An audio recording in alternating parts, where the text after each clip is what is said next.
안녕하세요. 오늘 형사법 27번째 시간입니다. 23년도 1차 경찰 공무원 시험 27번 문제를 여러분과 함께 풀어볼 예정이고요. 오늘은 형법에서 국가적 법익에서도 모해 위증죄, 그 다음에 증거인멸죄, 가장 마지막 파트에 해당하는 문제를 여러분과 함께 풀어보려고 합니다.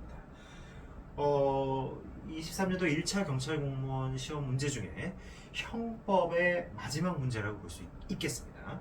28번부터 이제 마지막 문제까지는 형사소송법과 관련된 문제인데, 형사소송법과 관련된 문제는 형법과 관련된 23년도 형사법 기출문제를 다 풀고 나서 풀려고 합니다. 그래서 우선 형법부터 정리를 하고 그리고 형사법으로 넘어갈 예정입니다. 그리고 23년도 이 풀이가 끝나면 바로 24년도 기출문제로 넘어갈 예정입니다. 오늘 드디어 어떻게 보면 23년도 1차 경찰 공무원 시험의 마지막 문제를 여러분과 풀게 됐네요.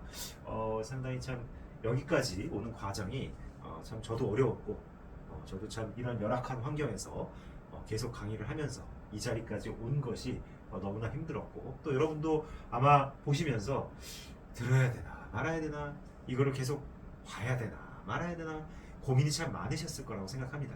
하지만 제가 조금씩 제가 가지고 있는 그런 한도 내에서, 제가 가지고 있는 능력과 깜냥의 한도 내에서 조금씩 개선해 나가면서 강의를 조금씩 업그레이드 해 나가도록 하겠습니다.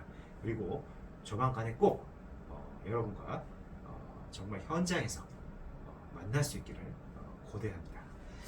자, 오늘 문제는 대단히 중요한 그런 문제예요. 증거인멸, 그 다음에 모해위증, 그 다음에 무고도 있네요. 예, 무고와 관련된 문제. 최신 판례도 좀 들어가 있고, 굉장히 좀 대표적인 리딩 판례들이 많이 들어가 있어서 오늘 문제는 정말 반드시 맞아야 되는 문제입니다. 그렇게 난이도가 높지는 않지만 그렇다고 아주 쉬운 문제도 아니에요. 아마 오답률이 조금은 있었을 겁니다. 어제 풀어봤던 문제보다는 조금 어려웠을 거예요. 자, 한번 들어가 보겠습니다. 뭐 판례 사안이기 때문에 따로 뭐 제 교재를 가지고 이론 공부를 한다든지 그렇게는 하지 않고 막바로 풀어보도록 하겠습니다. 자, 다음 설명 중 옳고 그름의 표시가 바르게 된 거죠. 바르게 된 겁니다. 자, 기억입니다. 기억 지문. 범죄 또는 징계 사유의 성립 여부에 관한 것뿐 아니라 형 또는 징계의 경중에 영향을 미치는 정상을 인정하는 데 도움이 될 자료까지도 증거 위조죄에서 규정한 증거에 포함된다. 즉 성립 여부뿐만 아니라 경중에 영향을 줄 자료까지 증거 위조죄에서 규정한 증거에 포함된다. 이거 맞는 질문입니다. 이거는 암기를 하셔야 될 거고, 이거와 관련된 판례는 되게 중요한 판례이기 때문에 이따 해설 부분을 보면서 조금 더 심화 학습을 하도록 하겠습니다. 그럼 니은 지문은 자신이 직접 형사처분을 받게 될 것을 두려워한 나머지, 자신이에요, 자신. 그리고 자기의 이익이에요. 자기의 이익을 위하여 그 증거를 은닉했다면, 증거 은닉은 기본적인 구성 요건이 타인과 관련된 거여야 돼요. 근데 나를 위한 거네요. 나를 위한 거. 자, 근데 여기 뭐가 첨언이 있냐면, 자, 제3자와 공동으로 그러한 행위를 했다는 거예요. 이런 증거 은닉 행위를. 그렇다고 하더라도 결국 뭐죠? 궁극적인 거는 내 증거를 은닉하는 거잖아요. 내 증거를 은닉한 것이기 때문에 제3자와 공동으로 했는지 여부를 불문하고 이건 증거 은닉죄에 해당하지 않는다는 거예요. 맞습니다. 디귿. 모해이중죄 전형적인 부진정신분법입니다. 가중감경의 문제예요. 부진정신분법은 진정신분법과는 달라요. 신분관계로 형이 성립되느냐 안 되느냐의 문제가 아닌 겁니다. 따라서 33조 단서가 무조건 우선하는 거예요. 이건 그냥 공식이자 원칙입니다. 연대성이 아니라 개별성이 중시되는 죄라는 거예요. 자, 그걸 전제로 봅시다. 모해 위증죄에 있어서 갑이 A를 모해할 목적으로 그러한 목적이 없는 을에게 위증을 교사한 경우, A를 모해하기 위해서 을에게 위증조사했다는 거예요. 공범 종속성에 관한 일반 규정인 형법 제33조 1항이 31조 1항이 공범과 신분에 관한 형법 제33조 단서에 우선하여 적용되므로 신분이 있는 갑이 신분이 없는 을보다 무겁게 처벌된다. 뒷부분은 맞아요. 개별적으로 보기 때문에 33조 단서에 의해서. 근데 앞에 뭐라고 돼 있어요? 31조 1항이 공범과 신분에 관한 형법 34조 단서보다 우선 적용? 이게 잘못되죠. 반대죠. 형법 33조 단서가 공범 종속성에 관한 일반 규정인 31조 1항보다 우선하기 때문에 신분이 있는 갑이 신분이 없는 을보다 무겁게 처벌된다는 거예요. 아시겠습니까? 31조 1항은 공범 종속성을 선언한 거잖아요. 구성요건에 해당하고 위법한 경우 정범의 행위가 그 정범의 공범이 종속된다. 그거잖아요. 근데 여기서는 그런 연대성, 공범의 어떤 연대성 그것을 보다 우선하는 것이 바로 이 부진정신분범에 있어서의 개별성, 30조 단서라는 거예요. 따라서 30조 단서가 31조 1항보다는 우선 적용된다는 거죠. 따라서 이거는 틀렸습니다. 그 다음 리을. 리을이 좀 어려워요. 자, 리을은 뭐냐면 자기무고에 다른 사람이 공동행 사안이에요. 자기무고 사안에서. 자, 갑이 자기 자신을 무고하기로 을과 공모했어요. 자기 무고를 하기로 을과 공모를 하고 공동의 의사에 따라 을과 함께 자신을 무고한 경우 갑과 을은 무고죄의 공동정범으로서 책임을 진다.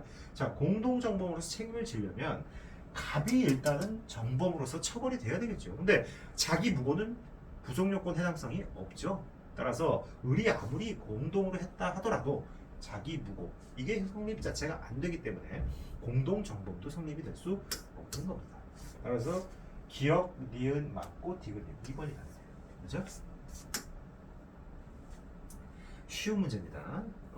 어떻게 보면 쉬운 문제고 또 어떻게 보면은 틀릴 수 있는 그런 문제예요.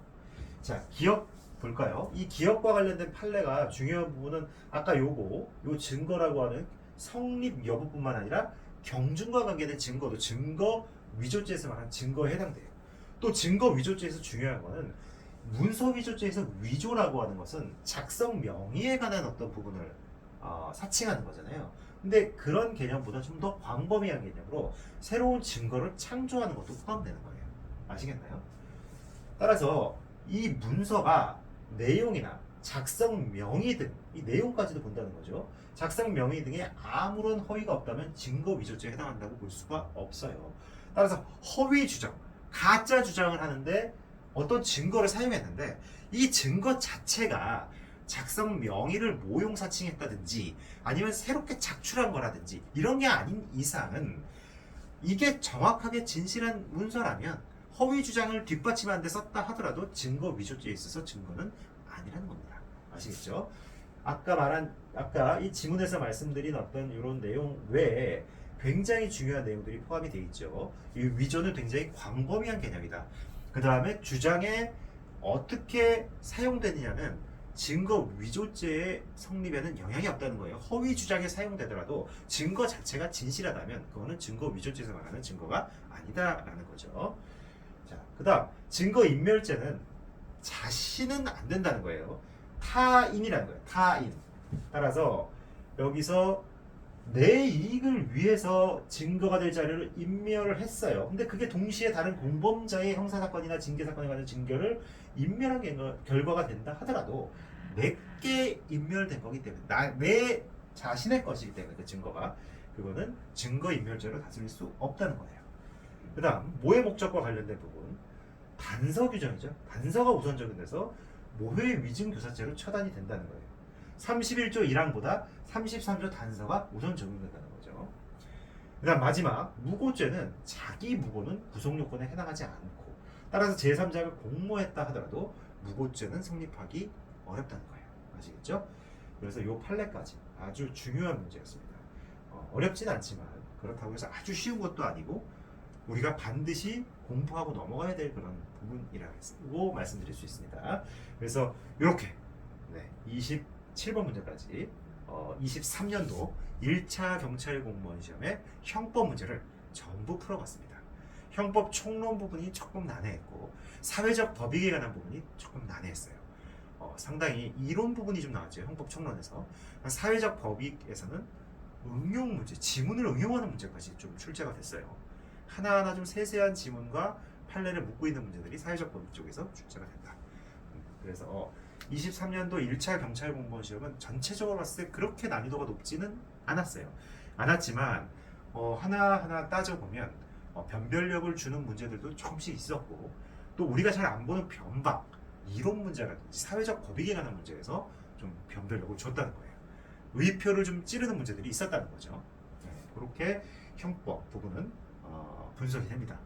자, 그래서 23년도 1차 경찰 공무원 28번부터 마지막 문제까지는 형사법, 23년도 형법 부분을 모두 마치고 다시 돌아가서 풀도록 하겠습니다, 여러분. 그래서 우선은 형법 문제부터 쭉 일별해서 풀어 나가도록 하겠습니다, 여러분. 여러분 정말 수고 많으셨고, 23년도 1차 경찰 공무원 형법 문제를 여러분 함께 하시느라고 정말 고생 많으셨습니다. 여러분에게 제 강의가 조금이라도 도움이 되셨기를 정말 바라고, 정말 여러분들에게 합격이라는 기쁜 일이 여러분들 앞에 펼쳐지기를 가슴속 깊이 바라고 응원하겠습니다. 여러분 수고 많으셨습니다. 감사합니다.